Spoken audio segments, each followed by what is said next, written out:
Dear student, I am Dr. Prakash Mungli, a professor of biochemistry. So in this video, I will be explaining you all about synthesis of triacylglycerol. Now the triacylglycerol are synthesized mainly in the liver, adipose tissue and in intestinal cells. So there are two pathways for triacylglycerol synthesis. One is the general pathway for triacylglycerol synthesis and also a intestinal pathway for triacylglycerol synthesis. Now in the general pathway for triacylglycerol synthesis, it will be going on in the liver, adipose tissue, lactating mammary glands, wherever a fatty acid biosynthesis occurs. Whereas in the intestinal pathway, there will be simple reesterification of fatty acids that are being absorbed from the intestine following digestion of triacylglycerol coming from the diet. Now generally this triacylglycerol, it is containing a mixed type of fatty acids, and these fatty acids, they can be saturated, they can be monounsaturated or polyunsaturated fatty acid. So as I am writing it here, this is the glycerol backbone and a fatty acid, that three fatty acids that are attached in a triacylglycerol molecule, and these three fatty acids, number 1, 2 and 3, they can be saturated, monounsaturated or polyunsaturated fatty acid. Generally, a first carbon fatty acid is usually a saturated fatty acid. Second carbon fatty acid is usually unsaturated fatty acid, and the third carbon fatty acid can be either one of them, either saturated or unsaturated there. Now, synthesis of triacylglycerol in the liver and adipose tissue. So, in the liver and in the adipose tissue, whenever a fatty acid is synthesized by fatty acid synthase enzyme complex in the cytoplasm, and that fatty acid, it will be diverted into endoplasmic reticulum, and in the endoplasmic reticulum there will be a glycerol 3-phosphate molecule, and this glycerol 3-phosphate molecule, it will be esterified with a fatty acid which has been activated into fatty acyl CoA. Always remember that a fatty acid has to be activated into fatty acyl CoA to be incorporated into a glycerol 3-phosphate molecule. So this activated fatty acyl CoA will be added on to a glycerol 3-phosphate, which will initiate a triacylglycerol synthesis. Now let's see the glycerol 3-phosphate, which is accepting a fatty acid during triacylglycerol synthesis. How we are going to get that glycerol 3-phosphate in the liver and adipose tissue. So the donor of glycerol 3-phosphate in the liver and adipose tissue, note that it is a dihydroxyacetone phosphate. Remember this point. So the dihydroxyacetone phosphate, which is a glycolytic intermediate, is the one that is converted into glycerol 3-phosphate by an enzyme called glycerol 3-phosphate dehydrogenase. This is both in the liver and adipose tissue. Whenever glycolysis, when the glucose is undergoing glycolysis, see the glycolytic intermediate dihydroxyacetone phosphate is simply converted into glycerol 3-phosphate, and that is diverted into triacylglycerol formation in the endoplasmic reticulum. And in fact, this conversion of dihydroxyacetone phosphate into glycerol 3-phosphate will be going on in the lumen of endoplasmic reticulum by glycerol 3-phosphate dehydrogenase enzyme. So once we have now backbone to make triacylglycerol, that is glycerol 3-phosphate is the backbone, glycerol 3-phosphate. This is the backbone for triacylglycerol synthesis. You know, glycerol has 3 carbon, so third carbon in this molecule is attached with the phosphate.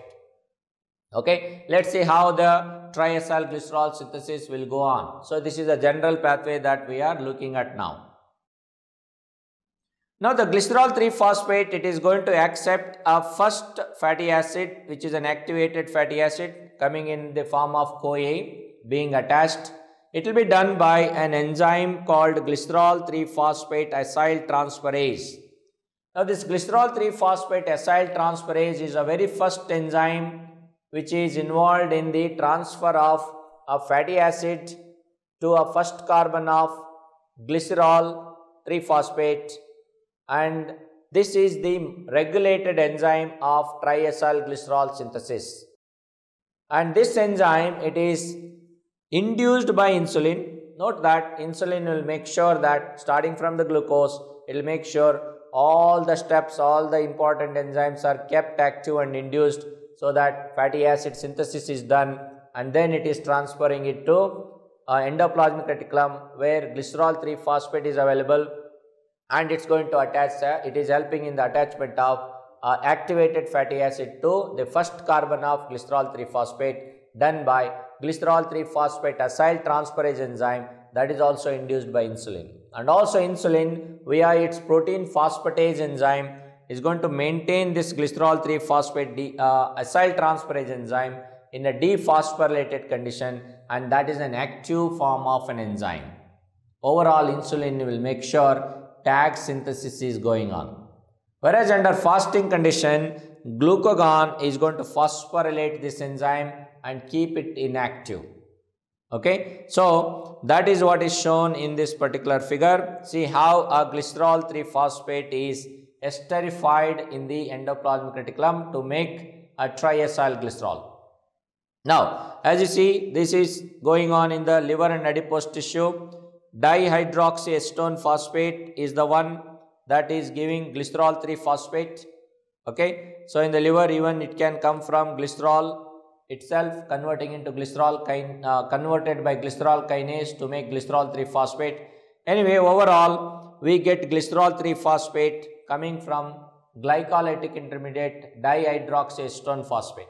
Once we get glycerol 3-phosphate, so acyl transferase, specifically glycerol 3-phosphate acyl transferase, this is the very first enzyme in the pathway, and this is the regulated enzyme.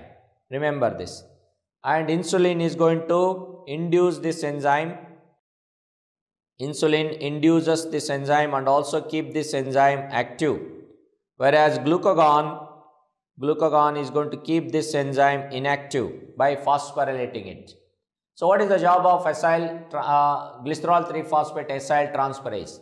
It is simply adding a fatty acid to glycerol 3-phosphate to make phosphatidic acid, and then phosphatidic acid will be converted to diacylglycerol. So two fatty acids are added here, and the phosphatase is going to remove a phosphate from the third carbon, and that will be added with one more fatty acid acyl-CoA to make a triacylglycerol. So overall what happens here is first carbon is accepting a activated fatty acid, and then second carbon is accepting an activated fatty acid, and the third carbon phosphate is removed by phosphatase, and then one more fatty acid is added onto the third carbon and making a triacylglycerol. 3 fatty acids added to a glycerol molecule. So the most important enzyme in this process is the very first one, and the name of that enzyme is glycerol 3-phosphate acyl transferase. Glycerol 3-phosphate acyl transferase enzyme. Now let's move on to see tag synthesis in the small intestine. Note that triacylglycerol synthesis in the small intestine is intestine is not synthesizing a fatty acid as such. It is just getting a fatty acid from the diet, which is diffusing into the intestinal epithelial cell after the digestion and absorption process, and the fatty acid that is diffusing inside the enterocyte, it will be activated into its acyl-CoA form. Once the fatty acid is activated, so the fatty acid will be attached to a 2-monoacylglycerol, which is also absorbed from the digestion and absorption of dietary lipids. So the 2-monoacylglycerol is attached with the activated fatty acid to make diacylglycerol done by a specific acyl transferases,